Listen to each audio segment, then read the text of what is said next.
नमस्कार, 99 न्यूज के इस बुलेटिन में आपका स्वागत है। मैं हूं आपके साथ सोमनाथ तिवारी। बढ़ते हैं आज की खबरों की ओर। धनबाद न्यायालय परिसर में शनिवार को राष्ट्रीय लोक अदालत का आयोजन किया गया, जिसमें जिला सत्र न्यायाधीश राम शर्मा, प्रिंसिपल जज फैमिली कोर्ट के तफीकुल हसन, जिला बार लाइब्रेरी के अध्यक्ष AK सहाय, वरीय पुलिस अधीक्षक Sanjeev Kumar, state bank of India के रीजनल मैनेजर नवीन कुमार समेत कई वरीय न्यायाधीश और जिला प्रशासन के वरीय अधिकारी उपस्थित थे। लोक अदालत में 8000 से अधिक मामले आए, जिसमें 3500 से अधिक मामले सुलझाए जा चुके हैं। ज़्यादातर मामले घरेलू विवाद से जुड़े हैं।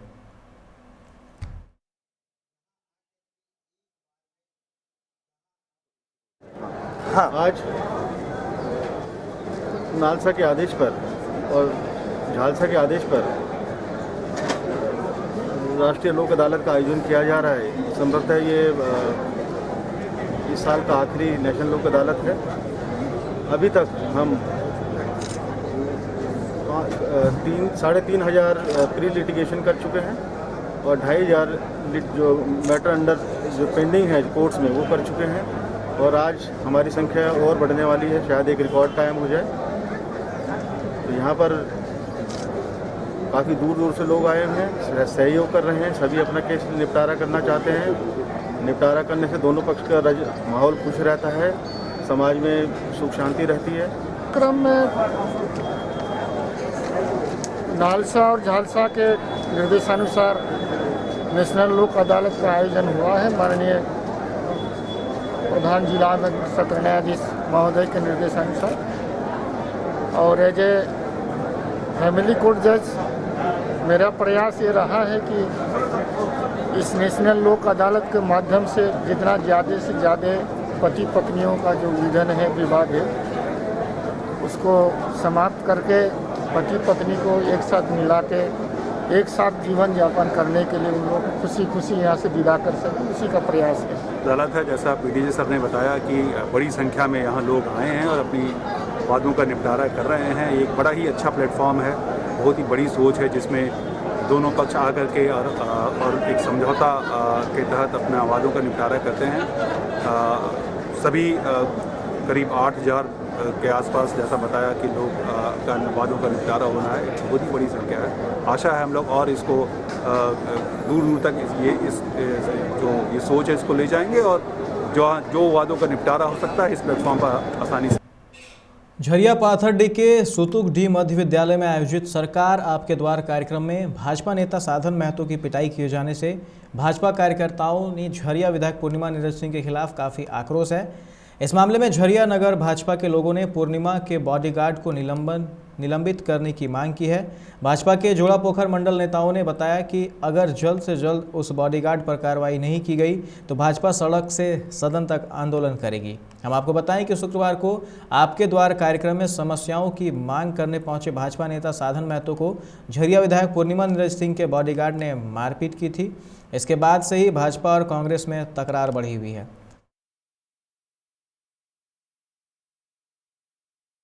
मतलब इससे लग रहा है कि सरकार अपने घर में रहना अच्छा है, ना कि द्वार में आना अच्छा नहीं है।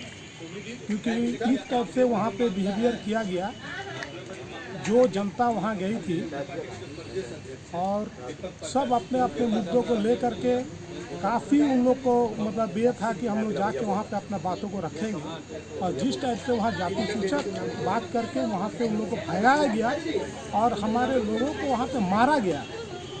और ये मारने वाला कोई नहीं, विधायक का बॉडीगार्ड अंगरक्षा जो इतना बड़ा मतलब घृणा का काम है, इस पे अति विलम्ब जितना जल्द से जल्द हो एक कार्रवाई होनी चाहिए, निष्पक्ष जांच होकर के। देखा होगा कि किसी निर्वाचित जनप्रतिनिधि का बॉडीगार्ड आम जनता के साथ इस तरह का व्यवहार करे। एक और आप सरकार आपके द्वार आपका अधिकार कार्यक्रम के नाम पर झूठी वाहवाही लूटने का काम कर रहे हैं। और अगर आपके द्वारा कैंप लगाया जाता है और उस कैंप में गरीब आदमी विधवा पेंशन वृद्धा पेंशन की मांग के लिए आपके पास जाता है तो आपके द्वारा उसके साथ मारपीट की जाती है, बदसलूकी की जाती है। मुख्यमंत्री जी, अगर आपको ऐसा अधिकार देना हो तो भारतीय जनता पार्टी करबद्ध आपसे निवेदन करती है कि झारखंड की जनता को ऐसा अधिकार नहीं चाहिए। हम गरीब हैं पर सम्मान से जिंदगी जीना चाहते हैं। हम मार खाने के लिए झारखंड के बासिंदा नहीं बने। आसनसोल में देर रात करीब 12 बजे बंदूक की नोक पर डकैती को अंजाम दिया गया है। डकैतों ने कन्यापुर फाड़ी इलाके स्थित अमेजॉन के गोडाउन पर धावा बोलकर बंदूक की नोक पर 2,13,312 रुपये कैश लूटकर फरार हो गए। अमेजॉन के कर्मचारियों ने बताया कि उनके गोडाउन में करीब 6 लोग कार्य कर रहे थे। तभी अचानक से हथियारों से लैस 3 नकाबपोश गोडाउन में घुस गए और अमेजॉन कार्यालय के कर्मचारियों पर हमला कर दिया। हमले में अमेजॉन कार्यालय के एक स्टाफ घायल हो गए। इसके बाद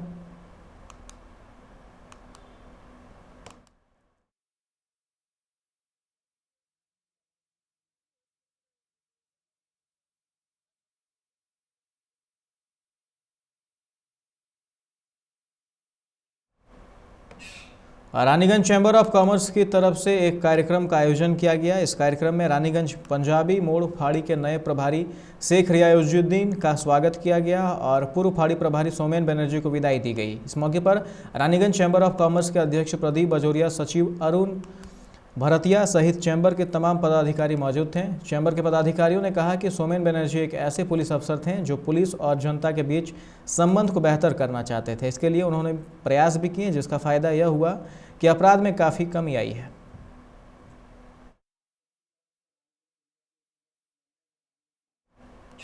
टीएमसी जिला चेयरमैन उज्जवल चटर्जी के निर्देश पर कुल्टी ब्लॉक टीएमसी के युवा नेता अमित कुमार यादव के नेतृत्व में देर शाम कुल्टी केंदुआ बाजार भगत सिंह पार्क में सीडीएस विपिन रावत को श्रद्धांजलि दी गई। श्रद्धांजलि सभा के दौरान उपस्थित सभी लोगों ने क्रमबद्ध तरीके से सीडीएस विपिन रावत तथा उनकी पत्नी मधुलिका सहित 13 जवानों को नम आंखों से उनकी तस्वीर के समक्ष दीप प्रज्वलित कर उन्हें नमन किया।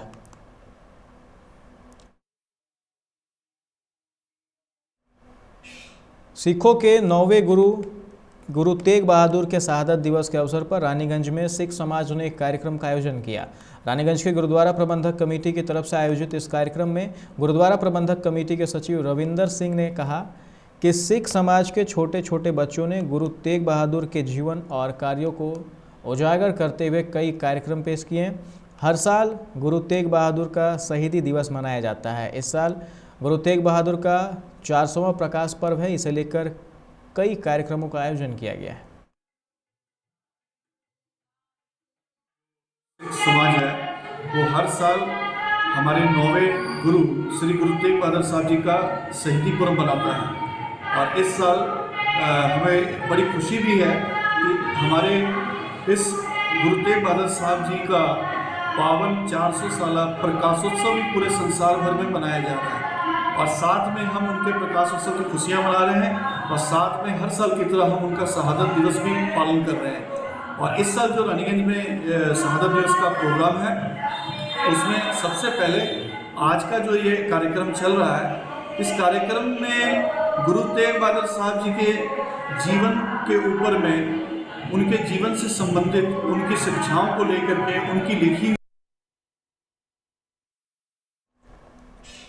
ओमिक्रॉन की आहट को गंभीरता से लेते हुए झारखंड हाईकोर्ट ने सरकार और रिम्स से इसे निपटने के लिए की गई तैयारियों की रिपोर्ट मांगी है। Chief justice doctor Ravi Ranjan और जस्टिस सुजीत नारायण प्रसाद की अदालत ने स्वतः संज्ञान लिए मामले की सुनवाई करते हुए यह निर्देश दिया है।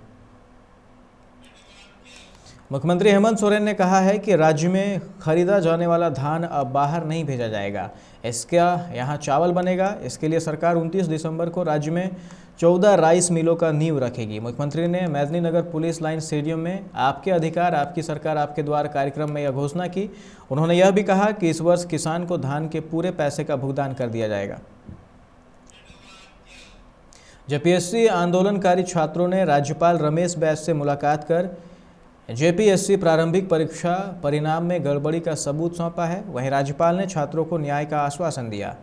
7वीं से 10वीं जेपीएससी पीटी परीक्षा फल रद्द करने की मांग को लेकर आंदोलन के 40वें 5 सदस्यीय प्रतिनिधिमंडल ने राज्यपाल से मुलाकात की।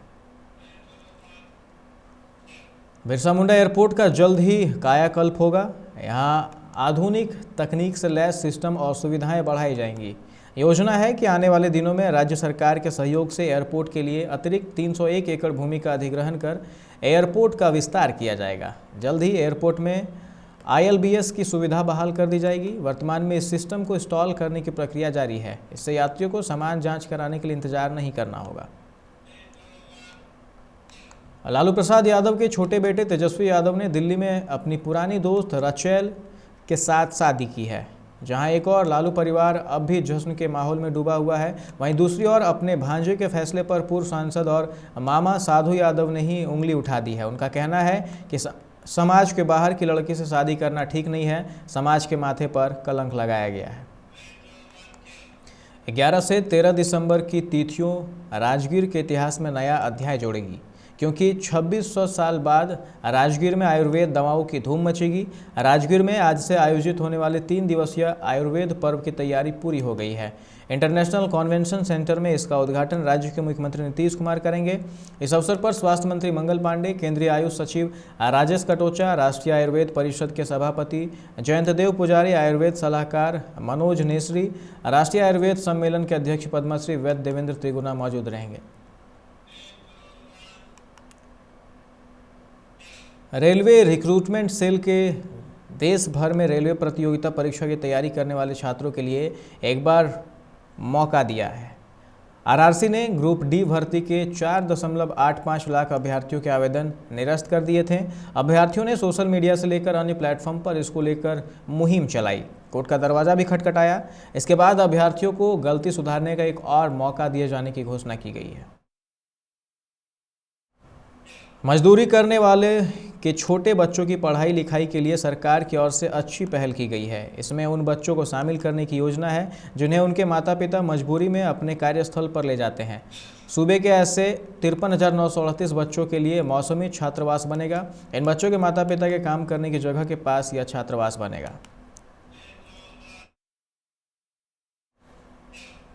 राज्य में 5 और नई बिजली ग्रिड बनाए जाएंगे। प्रस्तावित इन ट्रांसमिशन ग्रिडों को बनाने के लिए बिहार ने केंद्र सरकार से राशि की मांग की है। बिहार ने केंद्र सरकार से बैकवर्ड रीजन ग्रांट फंड मद के बकाया राशि से 490 करोड़ की मांग की है ताकि इन ग्रिडों का निर्माण हो सके। भारत माता तेरी कसम, तेरे रक्षक बनेंगे हम। आईएमए गीत पर कदमताल करते जेंटलमैन कैडेट ड्रिल स्क्वायर पर पहुंचे तो लगा कि विशाल सागर उमड़ आया है। एक साथ उठते कदम और गर्व से तने सीने दर्शक दीर्घा में बैठ हर एक शख्स के भीतर ऊर्जा का संचार कर रहे थे। आज भारतीय सैन्य अकादमी में अंतिम पग भरते ही 319 नौजवान भारतीय सेना का हिस्सा बन गए। इसके साथ ही 68 विदेशी कैडेट भी पास आउट हुए हैं। राष्ट्रपति रामनाथ कोविंद ने परेड की सलामी ली।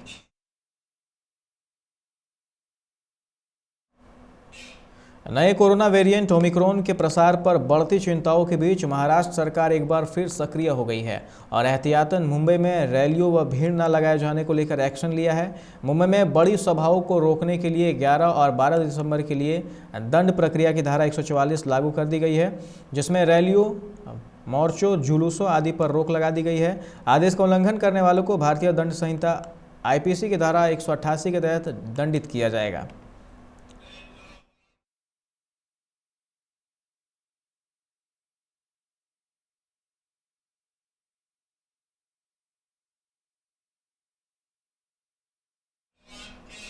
संयुक्त किसान मोर्चा द्वारा किसान आंदोलन को स्थगित करने के ऐलान के बाद दिल्ली NCR के चारों बॉर्डर से शनिवार से प्रदर्शनकारियों की आधिकारिक वापसी शुरू हो गई है।